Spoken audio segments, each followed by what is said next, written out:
और देखिए, अब कांग्रेस की हाल ही में जारी हुई लिस्ट में कुल 9 उम्मीदवार मैदान में है। बात की जाए बीजेपी और कांग्रेस के आमने सामने मुकाबले की, तो पिक्चर कुछ इस तरह से, आइए देखिए।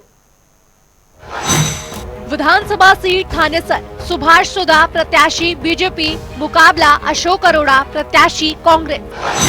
विधानसभा सीट उचाना कला देवेंद्र अत्री प्रत्याशी बीजेपी, मुकाबला ब्रिजेंद्र सिंह प्रत्याशी कांग्रेस। विधानसभा सीट टोहाना देवेंद्र बबली प्रत्याशी बीजेपी, मुकाबला परमवीर सिंह प्रत्याशी कांग्रेस। विधानसभा सीट तोशाम श्रुति चौधरी प्रत्याशी बीजेपी, मुकाबला अनिरुद्ध चौधरी प्रत्याशी कांग्रेस। विधानसभा सीट महम दीपक हुड्डा प्रत्याशी बीजेपी, मुकाबला बलराम डांगी प्रत्याशी कांग्रेस।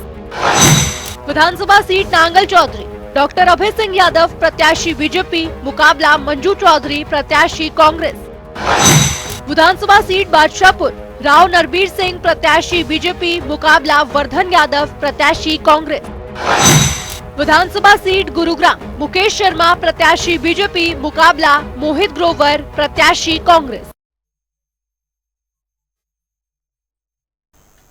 तो बता दें आपको कि ये आपने देखा कि बीजेपी और कांग्रेस प्रत्याशी, कौन कौन से प्रत्याशियों की किस सीट पर किन किन के बीच मुख्य मुकाबला जो है वो यहाँ पर रहने वाला है। कुल मिलाकर अब कांग्रेस की स्थिति को अगर देखा जाए तो दूसरी लिस्ट जारी कर दी है, 9 उम्मीदवारों को मैदान में उतारा है। कुल मिलाकर 2 लिस्ट यहाँ पर जारी हो चुकी है। वहीं आपको बता दें कि बीजेपी की तरफ से भी अपनी लिस्ट जो है, पहली लिस्ट वो यहाँ पर जारी की गई है। तो कुल मिलाकर हरियाणा का इस बार का चुनावी रण बेहद रोमांचक होने जा रहा है। बिल्कुल, और अब ये भी देखा जा सकता है कि टोटल यानी कि 90 सीटों में से 41 सीटों पर कांग्रेस ने अपने उम्मीदवार चुनावी मैदान में उतार दिए। तो वही दूसरी तरफ बीजेपी ने अभी तक एक ही सूची जारी की है, 67 उम्मीदवारों की एक सूची, जंबो सूची। और अभी तक मुकाबला यानी कि 41 सीटों पर साफ हो चुका है, कांग्रेस प्रत्याशी कौन सी सीट से और बीजेपी प्रत्याशी कौन सी सीट से। ऐसे यानी कि 41 सीटें एकदम क्लियर, बीजेपी और कांग्रेस आमने सामने। 90 विधानसभा सीटें और अब आगे और उम्मीद आने वाले दिनों में 90 सीटों में से जितनी सीटें बीजेपी और कांग्रेस के लिए बची है, उन तमाम सीटों पर अपने अपने उम्मीदवार उतारेंगे। और नामांकन की प्रक्रिया भी चल रही है, 12 सितंबर तक नामांकन का प्रोसेस चलना है और दिन प्रतिदिन बीजेपी प्रत्याशी और कांग्रेस प्रत्याशी अपने अपने समर्थकों के साथ शक्ति प्रदर्शन करते हुए अपना नामांकन दाखिल करने के लिए पहुंच रहे हैं। और बीजेपी प्रत्याशियों की तारीखें भी तय हो चुकी है कि किन तारीखों को अपना नामांकन दाखिल करने के लिए आएंगे। बिल्कुल, और इस बार का चुनाव जो है बेहद महत्वपूर्ण रहने वाला है, क्योंकि अभी हाल फिलहाल लोकसभा चुनाव भी गुजरे हैं और उसमें भी प्रदर्शन काफी रोचक रहा है दोनों ही पार्टियों का। लेकिन इस बार विधानसभा चुनाव में भी ये इसलिए रोचक है क्योंकि गठबंधनों का जो दौर है वो यहाँ पर बदस्तूर जारी है। इस बीच आपको बता दें कि सुर्खियां बनी हुई हैं कि प्रदेश में कांग्रेस और आम आदमी पार्टी के बीच जो गठबंधन है वो यहाँ पर हो सकता है। बातचीत बताया जा रहा है कि अभी ऑन ट्रैक चल रही है, सकारात्मक दिशा में अभी चल रही है, लगातार बातचीत जो है वो हो रही है आम आदमी पार्टी और कांग्रेस के बीच। उधर इनेलो की तरफ से भी गठबंधन जो है बसपा से किया गया है। तो कुल मिलाकर यहाँ पर देखा जाए तो गठबंधनों का दौर जो है वो इस चुनाव में काफी महत्वपूर्ण देखना होगा कि इस बार किस तरीके से गठबंधन क्या कुछ प्रभाव डाल पाते हैं, क्योंकि हमने लोकसभा चुनाव में देखा कि इंडिया अलायंस के तहत किस तरीके का हरियाणा में प्रदर्शन रहा और हो सकता है कि वही फॉर्मूला जो है कांग्रेस इस चुनाव में भी आजमाने की कोशिश यहाँ पर करे।